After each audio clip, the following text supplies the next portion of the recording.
Channel. ఈ రోజు మన పనికిమాల ముచ్చట ఏందో తెలుసా ఫ్రెండ్స్? ఈ రోజు బాసన్లు ఎలా దోమాలో, ఎంత క్రియేటివ్ గా దోమాలో నేను మీకు చూపిస్తా.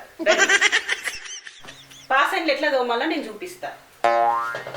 ఇగో దీన్ని పీస్ అంటారు ఫ్రెండ్స్. ఇలాంటి పీస్ నా దగ్గర ఉందని మీ ఇంట్లో కూడా ఉంటుందని అనుకోకుండ్రి. ఏ పీస్ ఉంటే దాంతో దోముండ్రి. ఆ పీస్ తోని కొబ్బరి పీస్ ఉంటే కొబ్బరి పీసు, ఏ పీస్ లేనప్పుడు మ్యానేజ్ జుట్టు ఉంటే కూడా దాన్ని పట్టుకొని దోమండి. చూస్తారా? ఫస్ట్ ఈ పీస్ పట్టుకోండి. ఇట్లా బర్ర బర్ర బర్ర బర్ర ఇట్లా రుద్దుంది. ఇట్లా సైడ్ బర్ర బర్ర బర్ర బర్ర మళ్ళీ రుద్దుంది. మళ్ళీ వెనుకకు రుద్దుండ్రి.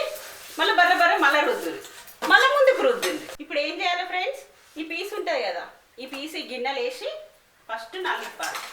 నలిపి బర్ర బర్ర బర్ర బర్ర మళ్ళీ కలుపుతూనే ఉండాలి. ఇగో ఫ్రెండ్స్, ఒక చిట్కా చెప్తా. బాసన్లు దోమేటప్పుడు సౌండ్ వస్తుందని మీరు అస్సలు ఫీల్ కాకుండా. సౌండ్ వచ్చేదే బాసన్లు దోమేటప్పుడు. బర్ర బర్ర బర్ర దోమి ఇట్లా ఎత్తేయాలి. నేను భయపడ్డట్టు మీరు భయపడదు. మనము ఎదుటోళ్ళని భయపెట్టాలి అని మనం భయపడకూడదు. అర్థమైందా? నేనేది ఇట్లనే చేస్తా. మా ఆయనతో గొడవడ్డా నాకు కోపం వచ్చిందని ఇట్లా తెలియాలి. మళ్ళా ఏమంటారు ఫ్రెండ్స్? నా తోముడు మీకు నచ్చినట్లయితే బాసన్లు నా ఛానల్ని లైక్ చేయరి, షేర్ చేయరి, సబ్స్క్రైబ్ చేయండి.